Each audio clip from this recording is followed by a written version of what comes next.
আসসালামু আলাইকুম রহমতুল্লাহি ওয়া বারাকাতুহু। দেশ এবং প্রবাস থেকে কাছে এবং দূর থেকে যারা ভিডিওটা দেখতেছেন কিংবা পরবর্তীতে দেখবেন, সকলকে আন্তরিক অভিনন্দন এবং শুভেচ্ছা জানাচ্ছি।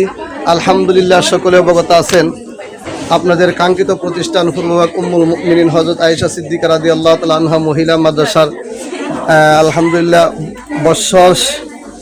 বাৎসরিক পরীক্ষার সামনে আছে এবং বৎসর শেষ দিকে উপনীত হচ্ছে এবং আমাদের শিক্ষার্থীরা তারা হয়তো বাৎসরিক পরীক্ষা দিয়ে মাদ্রাসা থেকে বিদায় নিয়ে চলে আসবে। তারা আগে উলামা কেরামের মাধ্যমে আনুষ্ঠানিকভাবে দোয়া এবং তাদেরকে বিদায় সংবর্ধনা দেওয়া হয়েছে।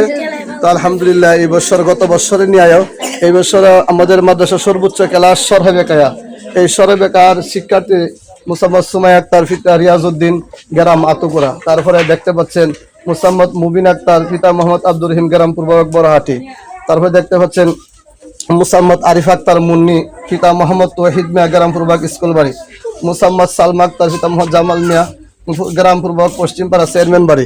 আলহামদুলিল্লাহ, আমাদের এই পর্যন্ত 4 জন শিক্ষার্থী সরহে বেকার সর্বোচ্চ ক্লাস তারা শেষ করেছেন। তাদের সাথে আরও শিক্ষার্থীরা ছিল বছরের শুরুতে। তো আলহামদুলিল্লাহ, অনেকের বিয়ে শাদী হয়ে গেছে। তার যারা আছেন তাদের জন্য দোয়া করবেন এবং আপনাদের আগামী বছর সরহে বেকায়াতে ইনশাআল্লাহ সর্বোচ্চ ক্লাসে ভর্তি চলবে। পুরাতন ছাত্রী এবং নতুন ছাত্রী তারা ভর্তি হতে পারে। সকলকে ধন্যবাদ।